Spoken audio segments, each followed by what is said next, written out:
সবাই পাকা আম খেয়ে শেষ করে ফেলতেছে, আর অসময়ে আমি কাঁচা আমের আচার বানাচ্ছি। সালামু আলাইকুম, কী অবস্থা?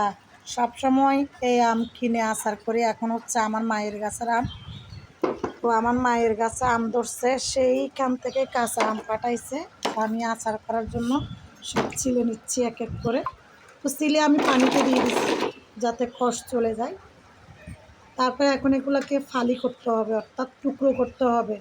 একটা দাও নিচ্ছি, আর টুকরো করতে করতে দেখো আমার ঘরের অবস্থা কি। আর আমি একা মোবাইল ধরে এগুলা দেখাইতে পারতেছি না, বিদায় টুকরো করাটা দেখাইতে পারলাম না। দেখো ঘরের অবস্থা আর অবস্থা নাই। একটা কাজ করতে যাইয়া আর কতগুলা কাজ যে আমার বাড়ছে। এখন এগুলো সব পরিষ্কার করতে করতে আমার সারা দিন যাবে। আলমিরা থেকে শুরু করে একবারে ঘরের মানে ওই রুমের আনাচে কানাচে সব জায়গায় মানে অবস্থা খারাপ হয়ে গেছে। তো এখন হচ্ছে এই আমগুলাকে সবগুলো আমি একটা থালার মধ্যে দুইটা থালাতে নিয়ে নেবো ভাগ করে। তারপর হলুদ ছিটিয়ে আমি এগুলোকে একটু আলতো রোদে দিব, যেহেতু বাইরে কড়া রোদ আছে। রোদ না থাকলে দিতাম না। আর এই ভিডিওটা কিন্তু কুরবানের অনেক আগের ভিডিও। তো আমি আচার করে এগুলো এমনি বইমে রেখে দিয়েছিলাম, মরিচ দিই নাই। তো আজকে হচ্ছে এই যে মরিচগুলা ভেঙে নিয়েছি, তারপর হচ্ছে ভেজে নিয়ে গুঁড়ি করে এখন সরষের তেল দিয়ে দিচ্ছি। যেহেতু আচারগুলো আগে থেকে বানানো, তেমন তেল লাগতেছে না। তো তেল যখন বলক উঠে যাবে, অর্থাৎ তেল যখন সিদ্ধ হয়ে গরম হয়ে যাবে, তারপরে এই ফাঁকে দিয়ে দিচ্ছি আমি শুকনো মরিচের গুঁড়োগুলো। তো দিয়ে একটু হালকা নাড়াচাড়া করে এগুলোকে আবারও বলক উঠাই নিলাম।